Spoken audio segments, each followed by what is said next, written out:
Welcome to another live edition of Pittsburgh Sportsline in the BPTV studio.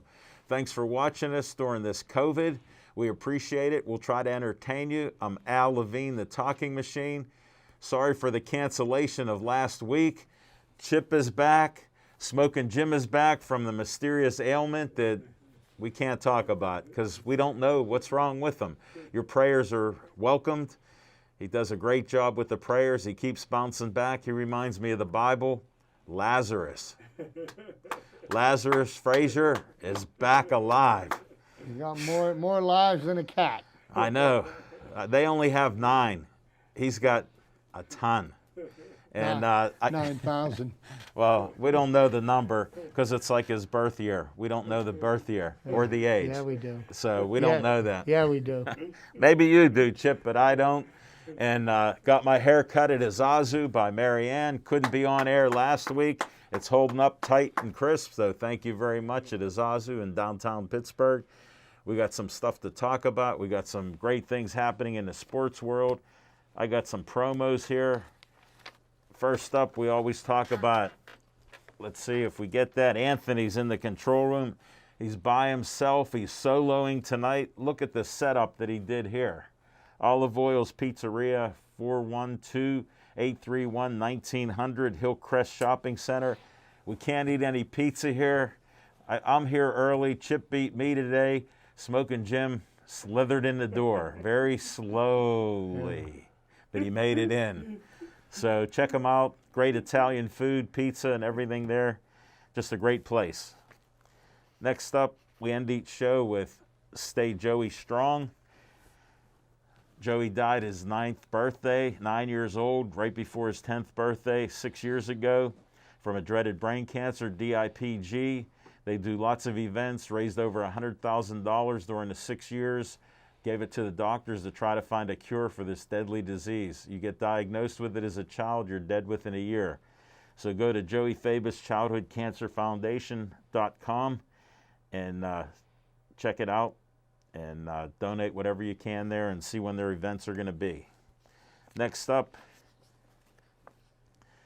2600 South Park Road, Bethel Park Historical Society Schoolhouse Arts and History Center. Great place to go. 1905 schoolhouse, been remodeled, new roof, new windows. They do great things there. Check them out. They're a 501c3. You can donate money, donate time. I was there for a meeting on a Thursday. They said, Al, why don't you stay and help us do some remodeling? You can put that on your schedule. How about Tuesday night? I said, watch me on TV when I promote the Bethel Park Historical Society. Check out Reginald's Coffee, same location, 2600 South Park Road, corner location. They have chairs outside. It'll be a little rough with a little drizzle, but bring an umbrella, sit in the chair, and have your coffee, which is great. And I like their green tea, so check them out. Next up, Dave Cable likes to have a little fun at my expense. Has my face where Uncle Sam should be. I want you for BPTV. 412-831-3304. We need some volunteers to help out. Poor Anthony's by himself. We might need somebody to adjust the camera. He'll run from the control room into here with the camera and make a slight adjustment so you can see smiling, smoking Jim and smiling Chip wearing their Pittsburgh Sportsline masks. So try to be healthy and just imagine those smiles. Next up, Bethel Park Community Foundation has money for you from $100 to $5,000. I'm a trustee on the committee. We've given out $1 million in 25 years to local groups and organizations. If you need money, they've done it. We appreciate the donations that everybody makes and the great things they're doing to make our community great here. Look, we got BPTV. 9 years we've been doing this show. I'll have to bring a cookie or cake in next week. with the show last week, I didn't know what to do when I got the phone call from Chip and I got the text from Smokin' Jim. I won't say what Smokin' Jim said, but it was not good. Last but not least, the Vets Breakfast to Go, October 30th at 9 a.m., Peterswood Park, right in Peters Township. Smokin' Jim, it's near Peters High School, and you know where that is, Peters Township. It's for veterans, 9 a.m. I got invited to bring my son there, so we're going to have a breakfast on Friday. New school. Yeah, they got the new one going up. Smokin' Jim witnessed it, but check that out. That's Natalie Mahalik and her office doing great things in the community, so check that out. See you veterans there on Friday. Let me see that. There you go. Next up, I had to get my car. I had a pediddle.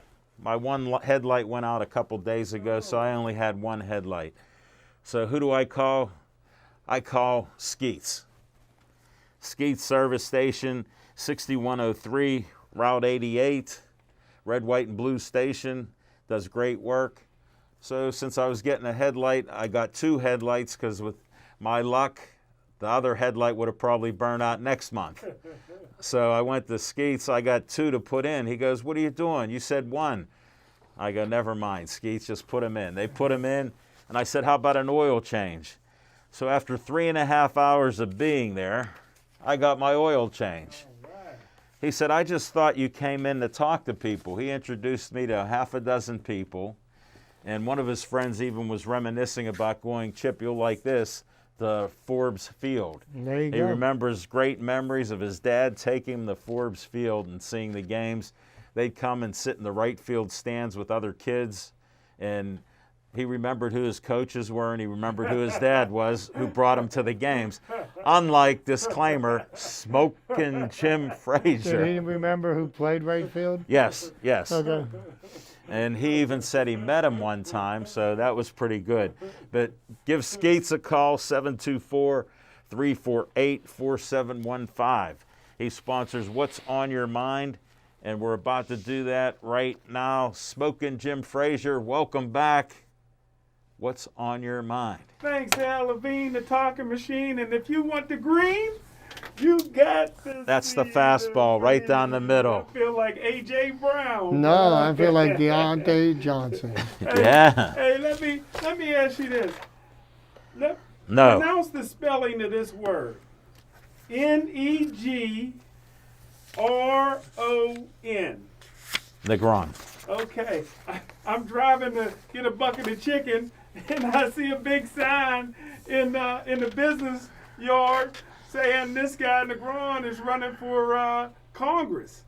And I said, Throw the race card out. that's what I said. I thought it said Negroes run for Congress. I said Black Lives Matter in Bethel Park. But hey, speaking of, That's why we don't talk politics, folks. This is just entertaining. looking at it quick when you think that, Chip, I said, wow, they really getting behind this thing. Hey, Al Levine, the talking machine. Is there any, and Chip, you know everything, Chip. Is there a good soul food restaurant in Pittsburgh? I'm working with this model out of Johnstown, beautiful girl. She said when next time she comes in, which is November 11th, she wants to go to a soul food restaurant. What about Savoy? Does they serve soul food? I thought they That's your best buddy, Chuck It Sanders. was a black place that served white Yeah, food. no, you know what? And I'm sure you get him to comp you a meal. Yeah, that's it. That's it. He might be hitting on my. There's a Whether couple it's- places in Homewood. Go to Homewood. Wow, I don't know if I want to. Zach Brenner took me to Homewood to some barbecue place that But you can't sit down. That's a grab. That's a. you have a car. Grab a rib and go. You have a car. I had great greens at this place Yeah, and that place ribs. is good. I know where you mean. But Yeah. let's grab a ribs and go. You can't sit down in there. With Well, all that drive-by. that's all right. In your car, you can fit it, maybe another person in there. But in my opinion, when it comes to the NFL, Black Lives Matter too much. Listen, my new favorite player, Robert Stonewall Spillane. I tell you what, that hit he put on Derrick Henry was heard across the world. I tell you what, Everybody knows I don't like Devin Bush. He's a finesse guy. He played 2 years for the Pittsburgh Steelers. He played 4 years for Michigan. You can't name one big hit he had. Robert Spillane played a game and a half for the Steelers, had a big hit on Derrick Henry that'll be shown forever. He had a big hit last week on Kareem Hunt for Cleveland Browns. I love this kid. When he put that hit on Derrick Henry, he sent the message that everybody, when you see number 41 in the game, you better bring your lunch. It's the same message that Dick Bucket sent. Ray Niskey, Mike Singletary, Willie Lanier, Sam Huff. How about Mike Curtis and Jack Lambert? I would trade right now Devin Bush and Mika Fitzpatrick, who's been invisible for 6 games other than one play. And that's what's on my mind, except for everybody's been asking. No matter where I go, Chip, everybody asks me, give your top 10 linebackers in Steeler history, so I got to give it. Number 10D and moving up, Robert Stonewall Spillane. 10C, Lawrence Timmon. 10B, Robin Cole. 10, Vince Williams, who's having a Pro Bowl type season. How about 9B, Chad Brown. Number 9, James Ferrier. A lot of people think he should be higher. Jason Gilden. 8B, Lamar Hamstring Woodley. Number 8, how about Mike Merriweather, one of the all-time greats. 6C, Dirk Winston. 6B, Henry Davis. How about number 6, Kendrell Bell, who used to send some messages. How about 5C and moving up, Bud Dupree. How about 5B, LaVon Kirkland. Number 5, James Harrison. How about 4B, Joey Porter. Number 4, he should be in the Hall of Fame, Andy Russell. 3B, a Hall of Famer, Kevin Green. Number 3, Greg Lloyd. Number 2B, Jack Ham. Number 2, Jack Lambert. Number 1, and no argument here, T.J. Watt, the best defensive player in the National Football League. That's my top 10, first and 10 with Smoking Jim. Steelers all-time great linebackers. Linebacker you. So Kendrell had a full 2-year career, right? What could he hit, though? Yeah. He was like a stone wall. Longevity puts you in the Hall of Fame, my friend. Wow. Again, this is just Smoking Jim's opinion. It's not our opinion, as you understand. It's just his. He's special, like his mama said, and he keeps doing that. So thank you, Smoking. I'm honest, Jim. Chip Hayner, what's on your mind? What's on my mind? Leave it to my friend Jim to start dismantling a team that's 6-0. Okay? 6-0. Remember these numbers. 6 wins, no losses. And this is going to lead me into another portion of a conversation, but I just want to touch on something else here because my dear friend to my left, and I am going to be taking you to task, okay, has done nothing but throw shade on Mike Tomlin and Kevin Colbert and their inability to grade anything higher than a D- with their draft, okay, and who have never had a season of less than 8-8. And that's a bad year for the Steelers. And if you're, if you're wondering how bad is 8-8, ask the Atlanta Falcons, ask the New York Jets. Okay, those guys would sell their souls to the devil for a season of 8-8. But here's some information that I read. This came out of the New York Times. Okay, and it's a story lauding the Steelers' continuity and stability, something that has become so ingrained along the Three Rivers that it's almost taken for granted. As a reason in their 5-0 start, wrote Mike Tainer, the Steelers are throwbacks to an era of longer attention spans and slower news cycles. When granting the quarterback and the coach an extra year made sense, and instant gratification roster decisions did not. They have built a young nucleus without rebuilding, developed rising stars instead of overpaying, and created a more exciting team than they fielded in the Bell Brown era. Without compromising, the 2020 Steelers are so old-fashioned that they are now retro chic. It's a look that really suits them.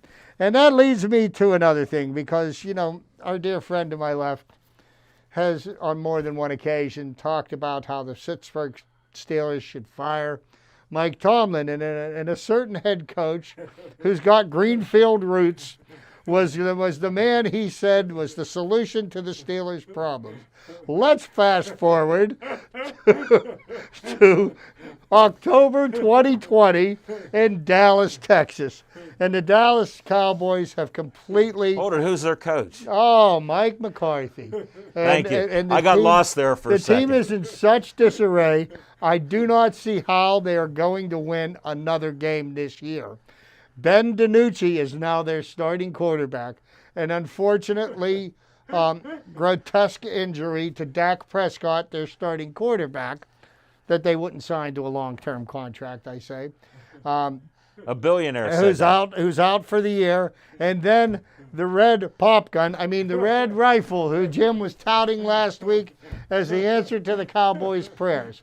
Okay? There is so much dysfunction on the team that the players are talking to the press about the coaches that they don't know what they're doing. Their defense has given up in 6 games 243 points. And for those of you that need the math, that is averaging 40.5 points a game that their defense is giving up. So there's no continuity on the defense.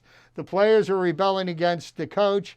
And more importantly, the starting quarterback last week got cheap-shotted by John Bostic, an ex-Steeler who we let walk instead of paying, okay, because we've got young talent that's better than him. Yeah. Andy Dalton sliding, giving himself up, hits him in the head, knocks him into next month. And the thing about that got my attention so much, it's not a single Dallas Cowboys player raised a hand to do anything to John Bostic. They stood there and looked at him. And where is the team unity? When Mason Rudolph got hit in the head with a helmet, Pouncey, DeCastro, and everybody else was wailing away on Myles Garrett. They went to defend their backup quarterback. And they heard Myles Garrett say nothing. And that they heard him say nothing. That speaks to the coach. Because if the coach hasn't established any team unity and camaraderie, that isn't something that you can buy. I am so glad that the Steelers didn't listen to Jim Frazier, that the Cowboys have Mike McCarthy as their problem, and they're going to probably play for the first pick in the draft next year just so they don't have to pay Dak Prescott $40 million a year and they can draft Trevor Lawrence. The only fly in that ointment is the New York Jets because they're not going to win a single game this year. So, I had to take you to task on that. Then to speak to the late hit on Andy Dalton. Yeah. John Bostic, I know he's going to get fined hard. And I think what the NFL should do to send a message to the rest of the league, and I know this is going to get him going, they need to suspend him indefinitely. He should never be able to put on pads again. That hit was blatant, and the only way that they're going to get that kind of hit out of the game is to make the punishment severe. He deserves the death penalty, figuratively speaking, not literally. Yeah, in this age, yes. That's what's on my mind. Thanks, Chip. One, I didn't see the hit. I got to go to YouTube and see the hit. I did hear it was a cheap shot. But just one question: when the Steelers and Packers played in the Super Bowl, when Mike McCarthy was the head coach, who won that game? Was that 10 years ago? No, I'm just saying. Who won? Was that 10 years ago? Here, I have one question. I'm just asking if that was 10 years ago. Last time the Steelers was in the Super Bowl. Well, I have one question. How tall was Troy Polamalu when he tried to knock down the pass that Rodgers threw that would have ended the game? I don't remember. How tall was Troy? I don't remember. The ball went right over him. I'm just asking who won the game. No, but I'm asking you a question. I'm asking you about Troy. Well. Ooh. Oh my goodness. Yes. There you have it, folks. Watch it. Watch. Woo. All right. Thank you, Chip. I'm going to go to what's on my mind. Forget all this talk about signs in the yard, all this nonsense, illegal hits. Well, one last thing. Okay. Just answer this question for me. Which head coach got fired? Pardon me? Which head coach got fired? Well, Ben wanted Coach Tomlin out. He No. Okay, Aaron so you're saying Mike McCarthy got fired and Mike Tomlin did not. Okay. He fell into that. Sorry. I'm glad we could have that special moment here on the show. Chip is on fire tonight, and he's not even starting yet. You know, I've been away for a while. I've been like, you know, I need to work out some issues. Understand. That's why we're here to entertain you. Hopefully that was entertaining. Well, I watched the Steeler game. What a first half they put together. I never saw so many weapons for Big Ben that are all successful. And then I was thinking, like, we had the triple Bs. I forget who they were, but there was a running back and a wide receiver. And they said, look at how we're playing. And this is the second team in Steeler history, I don't know, Smoking Jim's a historian, that went 6-0. The last team that did it was 1978. So you talk about a difference. Those two players that were prima donnas are gone. How are they doing it? We just had one bad year because Ben had 3 tendons that ripped out, and look at him throwing the ball. I've never seen him manage a game and games like I've seen this year. I noticed the maturity of him. That Chip and I had a little conversation before Smoking Jim barely walked in the door, and we were talking about how he's just throwing very well, playing well, and he's not talking that much about other players. So there's a huge difference in there, and we understand that now because we're seeing the results. I told my son in the fourth quarter when they were coming back, because for some reason we were playing prevent defense, and everybody that watches football, like all of us, when you prevent defense, you create offense on the other team. So I said, hey, Drew, we got a good team. If they stop them here, they stopped them, we won the game. Big difference in defense. They're playing lights out. The D-minuses over the last 10 years, I don't know how we do it. I consider it smoke and mirrors because they're all D-minus players, and the Steelers drafted like 98% of them. So somehow, some way they work it out. And right now, Tomlin could get Coach of the Year this year. Of course, he almost had it last year halfway through the year, and they managed 8-8 because they weren't great. No, and then the duck laid an egg. Well, no, not one. No, not one. Not one. He laid a few of them. He laid a few of them when he couldn't throw deep, and somebody swears he was the best guy that we should have kept, and I don't even think he's on the practice squad. You know what they say, Alan, if it walks like a duck and it quacks like a duck. It is a duck. And it lays eggs like duck. Well, that's what I have. We're going to come back for some, what? Before you go, Okay. In '78, the Steelers went 6-0, but the only team to ever go 7-0 was in '78. This team will get beat in next week by Baltimore, and Bob Greasy and Mercury Morris will pop that champagne once again. Greatest team of all time, 72 Dolphins. I'm wearing the purple for the Ravens to get beat. I predict Steelers win, go 7-0, contraire to Smoking Jim Frazier and his outlandish picks where they're just opinions, and I respect his opinions. In this case, I'm putting my opinion out. Go Steelers. We'll be back with some fiction and fact from Smoking Jim's Almanac. I can't wait.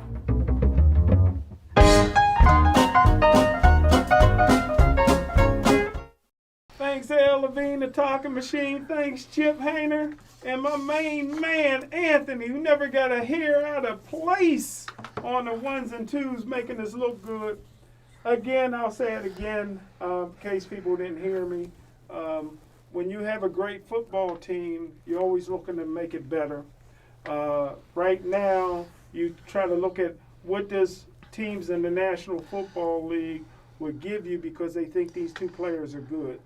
Devin Bush, I would trade him right now, even though the Steelers ruined their draft to move up to get him. And Mika Fitzpatrick, you can't be that invisible for 6 games. Smoking Jim, I want to talk Steelers now. Devin Bush is injured. What team? You can trade him. What team would take him? A lot. Well, if a lot of teams would take him, then he must be worth keeping. Because they're fooled. They're fooled. Name one big hit he's had at Michigan or You know the what? Steelers. Big hit Okay, means that's nothing. But Zero. here's what: Yeah. since he's becoming he's played every play this year until he got hurt. And have they lost a game yet? No. They Okay. haven't lost one without him either. Hmm. The 2 games that he didn't play, they won. No, they only played one game without him. 2. He got hurt in And, Cleveland. yeah, but that's halfway through. He Was played it that halfway? game. Did he play He did halfway? play. I couldn't tell. You're weak on the details. He ran out of bounds and fell down and tore his ACL, so that's the only time I've seen him. But Mika Fitzpatrick, you got to trade him, get a couple. Smoking, first-round you draft watch picks. games. Now, do some teams avoid certain safeties and cornerbacks in No, their passing not games? safeties. You're in the middle of the field. Well- Safeties, middle linebackers, and nose guards were weak. I don't see a lot of passes near him. I saw a couple this past game. It's a center fielder. You I- can't be invisible. Well, Who's the if they're going left and right, why is that? Who's the short guy, number 28, Hilton? He's all over the field. He's all over the He field. wasn't over the field last week. He didn't He play. was hurt. Yeah. He's all over Oh, the wait a field. minute. He's visible. Since he was hurt, he's not worth trading. Huh? No, I'm trading players that ain't doing nothing, man. Trade them while you can Well, get some value. here's what your history of success at managing a professional sports franchise. Okay, 0. you know I'll leave it to the people that have Smoking have Jim, we'll let you real tell us your success. fiction and All fact. right, here we go. We were waiting. Oh, I'm going back. There's a guy that played for the Pittsburgh Steelers named Clark Hagens. I remember broke him. his hand in practice, so he was going to miss the Cleveland game. Joey Porter gets in a fight in pregame warm-up with a running back from Cleveland by the name of Green. The only reason that the Pittsburgh Steelers didn't cut James Harrison and brought him up from the practice squad was because Ryan Clark had a broken hand, so they needed a backup at linebacker. Here, James Harrison finds himself going into the football game. He's too short. He's too slow. He got short arms. He can't play in the National Football League. He went in there and had 3 sacks, and the rest is history. When I scouted Robert Stonewall Spillane, here's a guy. I got on to him his junior year at Western Michigan. This is a kid that wore number 10, looked small, only ran a 4.8 40, could only bench press 225 10 times. Punters can do that. He had a 32-inch vertical jump. Ain't bad for a white guy. He was too slow, too this, too that, but he always made plays. I was the only one that said in my draft report, this guy comes from good DNA. You know, because his granddad won the Heisman Trophy and was an all-pro running back for the Pittsburgh Steelers. Listen, the scouts blew it with him because he sat out in February of his senior year, before his senior year, because the former defensive coordinator for Western Michigan got a head coaching job with Minnesota and tried to move him into Minnesota. But there was an investigation. Had he transferred, Minnesota's coach would have got fired. P.J. Flick, a great coach, before he did. So Stonewall sat out the spring, the summer, didn't show up till summer camp. Took him a few games to get back in the starting lineup. Scouts forgot all about him. He had a terrible combine.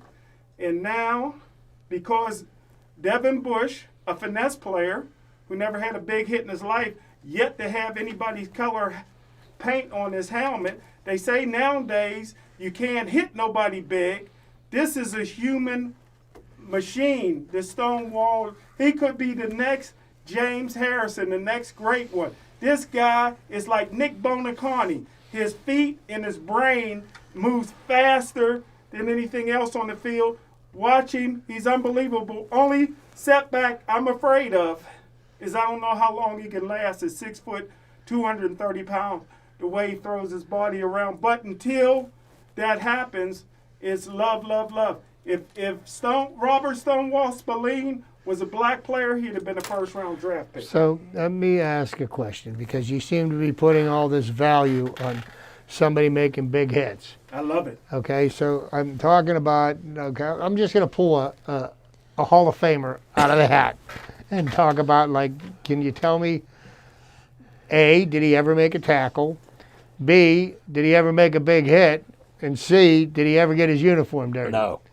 I know who he is. Deion Sanders. I was right. No, that was no. That was no.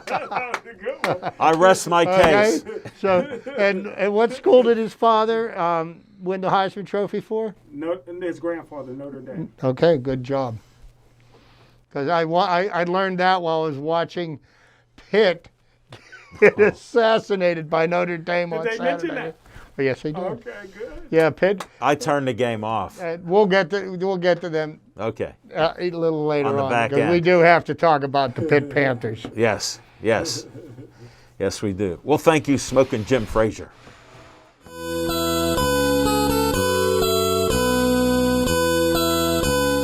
Alrighty, well, everybody, you know what? Right now, we are in the midst of the World Series. Yes. Game 6 is being played tonight.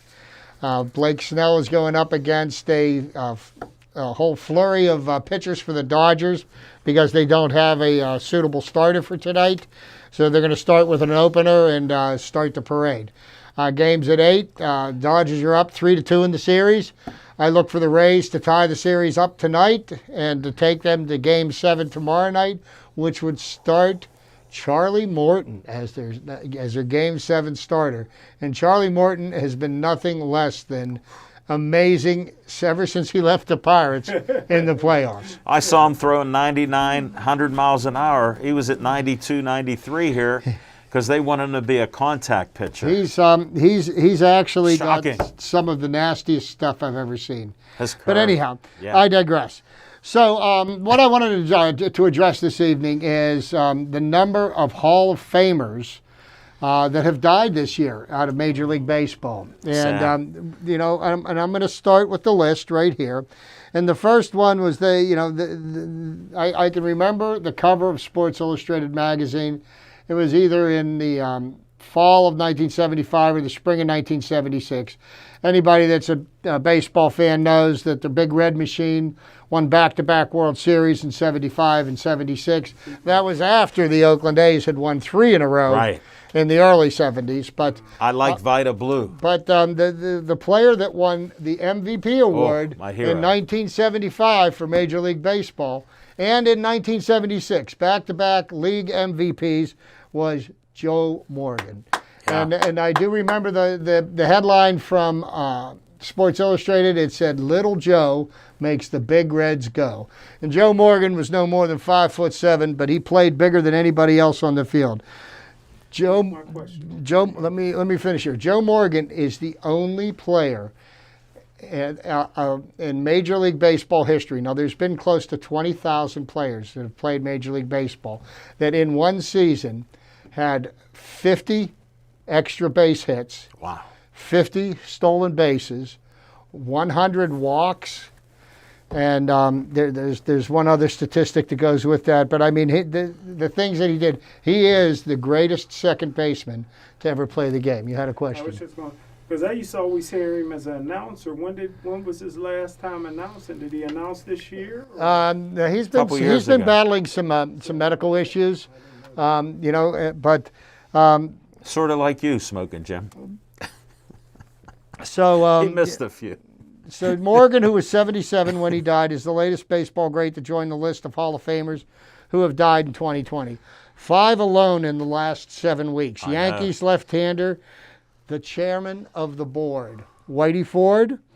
Cardinals flame-throwing ace, Bob Gibson. One of my heroes. And the growing up. former base-stealing champ, Lou Brock, What a great guy. as well as the one and only Tom Terrific. Yeah.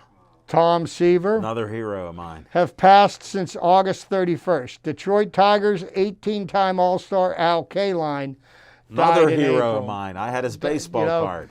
I had all their baseball cards. I heard he was a These are the great guy players plus a great of player. the 60s and 70s, and they played the game the right way. They didn't cheat. They won, and you know what? They're in the Hall of Fame for a reason because of the way they played the game, the respect they had for the game, and you know, and it's sad to see that so many of the players that I rooted for in my youth, and I watched play as a young boy when I was playing Little League baseball and then playing into the Pony Leagues and Me the Colt too. Leagues. So many of them have Those died are in such heroes, a short yeah. period of time. And I just wanted to make sure that mention was made of these great players that are no longer with us. May they rest in peace. And I guess they're now playing in the Field of Dreams. Oh, yeah. Along with Shoeless Joe and Yeah. Ty Cobb and Roberto Clemente.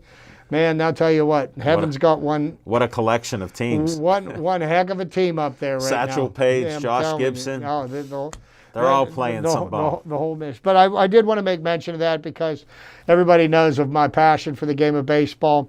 And a little later on in this segment, if I may take about a minute or two, we'll talk Pirates after we talk Steelers. Yeah. And after we make fun of Pitt. Yeah, definitely. Did you want to make your community announcement now? Yes, and I also 'Cause want I to have make time sure. for you right now. All right, I want to make sure that everybody takes a minute today to reflect on what happened 2 years ago today at the Tree of Life Synagogue in Squirrel Hill. 11 people lost their lives. I believe 6 or 7 were wounded, but the entire Pittsburgh community was wounded. And just take a moment to reflect on the horrible tragedy. And to see that hate can't conquer all, love will conquer all, and we've found a way to pick up the pieces and move forward, and take a minute to reflect on the lives that were lost October 27th, 2018. And in these troubled times, I'd like to accent, because I believe in positivity, just think back to how we all came together from different parties, different races, creeds, religions, and everything else, and opinions, and we buried all that, supported police and the emergency people that came in and saved more lives, and we were all together then, and that's what I'd like to see again sometime soon. So keep them all in your prayers. Thank you. Thanks, Chip, for doing that.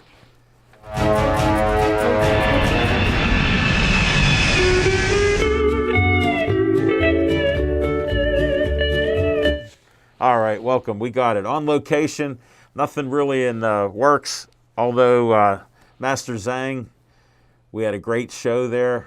Smoking Jim was supposed to make it. He had an issue we won't discuss, but he's back, somewhat healthy, as far as we know. I'm not asking any questions. You were asked about, Master Zhang goes, "Where's my man at?" He wanted to break a board over your head. He said, "Do you think he'd do it?" I go, "No." So instead, he broke, I don't know if you watched the whole video, but he broke 10 boards with one kick. He had 2 students from a Providence School for Dyslexic Kids. They have Taekwondo, where Master Zhang is a teacher with their curriculum. He had 2 5th graders, a boy and a girl, break boards above their heads with a kick. He had guys from North Carolina there in his own dojo breaking boards with forearms. He even had a skit with a girl. She had 2 of his students attack the girl, and with her defensive moves, and she was only about maybe 4'10", she knocked both guys down. They attacked her again. She took on 2 guys and knocked them down. You got to watch the video of the show. It was awesome. Then we had, you're familiar with Cobra Kai. I'm not, but Master Zhang wanted to have 5 guys from North Carolina come up from their school, and they came up and fought. They had 3-minute rounds with 3 points. They fought like Bruce Lee and Chuck Norris did. No padding, no equipment, no shoes, and they were great fights. Master Zhang bought these great belts. You got to see the belts, just fantastic. I was up there almost 3.5, 4 hours to get all this in because we went from one thing to the next. But how about this for an opening? Master Zhang jumped through a ring of fire to open the show. Wow. Jumped right through. Wow. So it was cool. The end of the show, we ended with a dragon, a true dragon, papier-mâché figure with 8 students running around doing their dragon dance. So it was one of my best shows on location because we did so many different things that'll just pique your interest. It's an exciting show. He goes, "When can we do it again?" I go, "We'll have to see when we can do it." So it was just a great day. Perfect weather that day, but it was all indoors. and we practiced social distance to the best we could, and it just was a great time. So if you have any ideas for any shows on location, let me know. Get a hold of me through Facebook, and we'll try to do it. And we're going to come back, and we're going to talk some Steeler talk.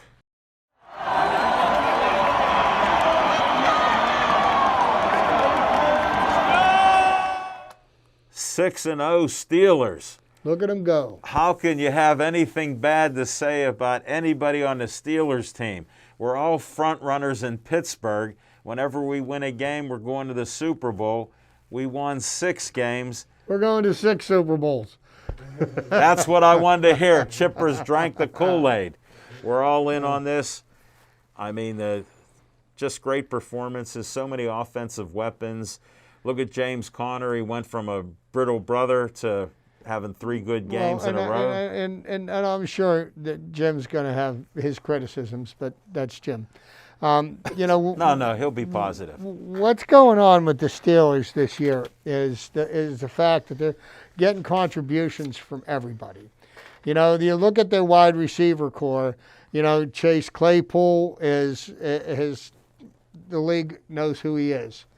Juju Smith-Schuster had a solid game last week. Deontay Johnson, when he's healthy and he's on the field, he's a major contributor. How about a couple of James those Washington is a solid wide receiver. I think the wide receiving core.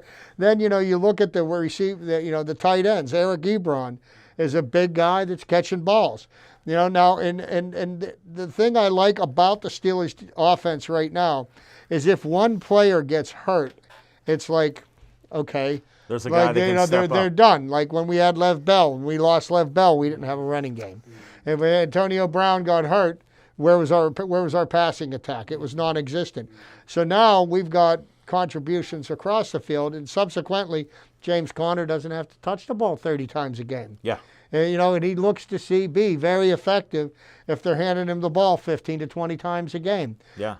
Benny Snell, who Jim said is going to be the greatest Steeler running back of all time. I swear to God, I remember him telling me this. I could show you the text. No, but I mean, Benny Snell is contributing. McFarland, who they picked up in the first round this year, and we're seeing contributions. How about the speed he from has? Draft picks from this year. When have we seen people contributing in their first year in a Steelers game? Never. The Let me Steelers explain, defense, never. I will tell you this. The Steelers defense, I believe right now, it is a work in progress. And I don't think it's a finished product yet. Okay, Minkah Fitzpatrick entered with a bang last year, and this year it seems like he's not there yet. But isn't it a nice problem to have? Is while your defense is working its out the kinks, Issues out, yeah. They can do it and win football games. I mean, to be honest with you, I didn't think the Steelers were going to win this game on Sunday. They played the first half was a perfect half of football.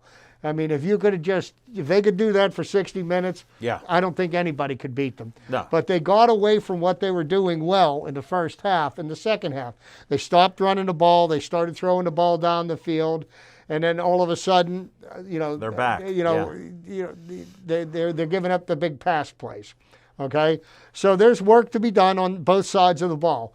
Ben threw 3 interceptions. How many times has a Steeler team had a -3 in their turnover ratio and won a football game? Not many. Not many, okay? And to be a -3 and win the game, sometimes it's better to be lucky than good. And I say that all the time. The lucky teams win. And you know what? Good teams make their own luck too. You know That what can I mean? happen. And the whole key to why the Steelers are succeeding this year is they are playing from ahead. When you're playing from ahead and you're not playing catch up, you're less apt to make mistakes. You can run your offense, and and then if you give up a 70-yard touchdown pass Doesn't matter. or a 70-yard running play like they did to Miles Sanders, Yeah. okay, then all of a sudden that doesn't break your back. So I like the direction that they're headed in, and I like the lack of cockiness that I'm seeing out of the Steelers team. What are your thoughts? Well, that's a good point that you made, that they're playing from in front. A lot of people don't know Steelers won the coin toss on Sunday. Yes, they did. Elected to receive the football. They usually defer. Yeah, they wanted to get out front. They thought they could get out front. They could control the ball. The first drive was 10 minutes. Yeah. Yes, it was. Minutes, That's yeah. old school, man. And then they did it with possession passes. But I agree with Chip. Their offense is good as any offense I ever seen. I mean, they got weapons all over the place. I'm a big Vance McDonald fan, and he hasn't even got untracked yet.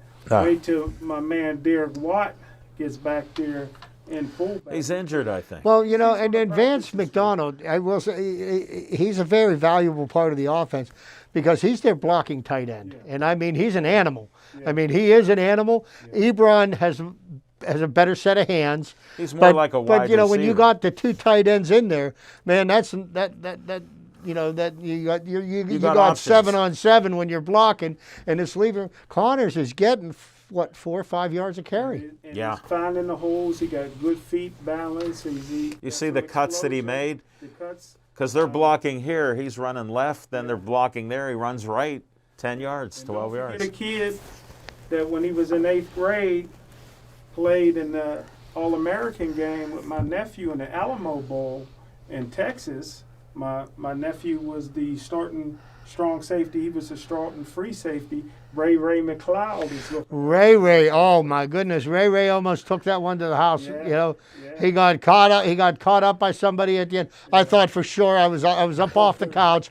I thought Ray, and hey, whose practice squad did they pick him up off of? Buffalo. Yeah, how would Buffalo? Yeah, they're And choking you know on what? that. You know what that means? That the Steelers had scouted him, and he was somebody that they liked, and somebody else took him, Yeah, and they they didn't wanted him. sleep on him. The minute they found out he was available, they jumped on him. Well, he played at Clemson, so a lot of people knew about him. He came out early from Clemson. Didn't go as high as he thought he was going to go, but very, like you said, very talented. However, Okay. Pittsburgh still, you know the greatest team of all time is the 72 Dolphins. In 78, the Pittsburgh Steelers went 7-0. Listen, the Pittsburgh Steelers are at a disadvantage. They came off 2 emotional games, Cleveland and Tennessee. Now they got to go on the road. In the National Football League, it's very, very important to have a bye week. Baltimore's coming off a bye week. They're going to be healthy. Baltimore still looks at the Pittsburgh Steelers as their biggest rival. Why wouldn't they? You know, Yeah, it is. I think it's one of the best rivalries in the NFL. I don't think the Steelers have the same amount of respect. I got to give the edge to Baltimore for a couple of reasons. One, Harbaugh is 15-13 against Tomlin, so you got to say. I thought it was 14-13, but Well, 15-13, but so you got to say You got to say that Harbaugh's the better coach. They got the Steelers haven't made the playoffs in 2 years, so Baltimore not only made the playoffs, but they have the defending National Football League Player of the Year. MVP. and they lost in the first round of the playoffs, right? Twice, and then To Tennessee. they also have 3 pretty good running backs. They got a tight end. We can't cover tight ends, whether it's our strong safety or linebackers. Andrews, an outstanding tight end. And then you got a little Hollywood Brown out there. They got a little chip on his shoulder because the Steelers backstabbed his cousin, Antonio Brown. No, Antonio Brown backstabbed himself. He backed right. He just stuck the dagger in the wall and he backed right into it. So that being said, but here's where my opinion differs from you. And I do. Yeah, I give the Baltimore. Oh hell no. Oh no. Steelers. No, here's what the thing is. Steelers. The top 3 teams in the AFC are Kansas City, Pittsburgh, and Baltimore, and you could pick your order on which one. Okay. Got to put Tennessee up there too. Not after we dusted them last week. But here's the thing that I feel is Baltimore's weakness this year. I'm not seeing the kind of play out of Lamar Jackson that they saw out of him last year. And I think now that he put that all on tape, defensive coordinators have spent the entire last 8 months figuring out ways to stop him. And, with the way that the Steelers are controlling the running game, the opponent's running game, I think that's going to be the key to the game. If we can keep them from running the ball effectively, Yeah. Well, we'll see. That's why they play the game on Sunday. But that's what the deal. But I think the way to beat Lamar Jackson is to make him throw the ball. And even though he can throw the ball well, if he has to rely on that, one thing about Lamar Jackson, so far in his career, he's played in 2 big games and he failed in both of them. Okay, both times in the playoffs, he was a first-round exit. He's 24-4 in regular season. But that's not what counts. 24-4. This is a regular season. Then this is a playoff game. If you don't think this is a playoff game, Jim, you need your head examined. This is a playoff game because this is what happens. We win this week, then we've got one up in a tiebreaker. Okay, and then this could come down to who ends up with the number 1 seed or the number 2 seed. So, I don't want to have to. Well, we get to play him again. And I don't think the Steelers are taking this game lightly. I will tell you this: I'm getting a big bowl of popcorn, and I'm going to sit down and I'm going to enjoy watching this game because there's going to be some hit. Will you admit? Well, we got Stonewall Spillane, but will you admit this that? The Pittsburgh Steelers would have benefited from a midseason bye week. Oh, of course, but that was, what? Baltimore just but here's what. One thing about 2020, it isn't fair that the Steelers didn't get a bye week, this early because of Tennessee's COVID. Their lack of following the protocol. Okay, they've been fined for it. How can you say that? Well, because they got fined $350,000 for not following the COVID protocols. Listen. No. They didn't get fined. Yeah, Jim, if anybody could get it, if they didn't do anything wrong, why'd they get fined? The president of the United States got it when he went to Cleveland. They had to throw Cleveland out the league. 35 people in the White House. We're not talking that. Hey, here's the playoff thing right now. All you Steeler fans, forget about what Smokin' Jim said. Anthony, our great volunteer, gave me the playoff bracket after week 7. Steelers number 1, KC number 2, Tennessee number 3, number 4 Buffalo, Colts Baltimore number 5. I'm not sure. Cleveland number 6, and number 7 the Colts. That's for the AFC. Did you get that from Care? Did you double check that? Well, no. Here, watch this. What's this say? 1, 2, 3, 4. Okay. And then you would think 5, 6, 7, 8. Okay, I didn't know. Now look where the 5 is. 4, 5, 6, 7. There's an extra playoff team this year, right? Extra playoff team. So I don't know. To get to our next subject here, I want to touch on 2 things, and we're running out of time. Yeah, we're minute 59. And Pitt got destroyed. I think Pat Narduzzi era is over at Pitt, is what my opinion is. Here's a guy who's cocky because he beat Austin Peay by 50 points, okay? And he hasn't beaten a team since, okay? And more importantly, what is going on with the University of Pitt? Somebody needs to have a talk with Heather Lyke. Pitt makes its first national television appearance in how long? Oh. I didn't even know which team was. Those were the ugliest uniforms I have ever seen. They were an abomination. Oh my God, I couldn't even tell they were the Pitt Panthers. How about the Pitt uniforms? Script? That's what I'm talking about. Where's the Pitt script on the helmet? Where's the blue and the gold? I mean, come on. You're trying to recruit people to your team to come to this city and play football, and you got a bunch of college kids playing in their pajamas. No, okay? It was terrible. Just to make some money. Just a little but money. I had to get that out. I'm glad you got it out. But and then one other thing. The Pirates got a lot of decisions to make. 5 days after the World Series is over, we're going to have to decide what we're going to do with Chris Archer. Yeah. Are they going to pick up his option He's and have gone. him pitch for us? I don't know about that. A starting pitcher that can give you 200 innings for $12 million is a bargain. Don't be surprised if he's pitching for the Pirates this year. I'll be surprised. We'll see what happens, but 35 seconds. we got some time. Smokin' Jim, great to have you back. Appreciate your opinions. Disagree 100% with them, but hey, that's just me. That's why we're still friends. Chip, thanks for your insights. Thanks for the special announcement with the Tree of Life Synagogue. You know, it's very important. You know, it's just terrible that happened. But, you know, thanks for watching our show. Hope we entertained you, and we'll see you next week. Please stay Joey strong.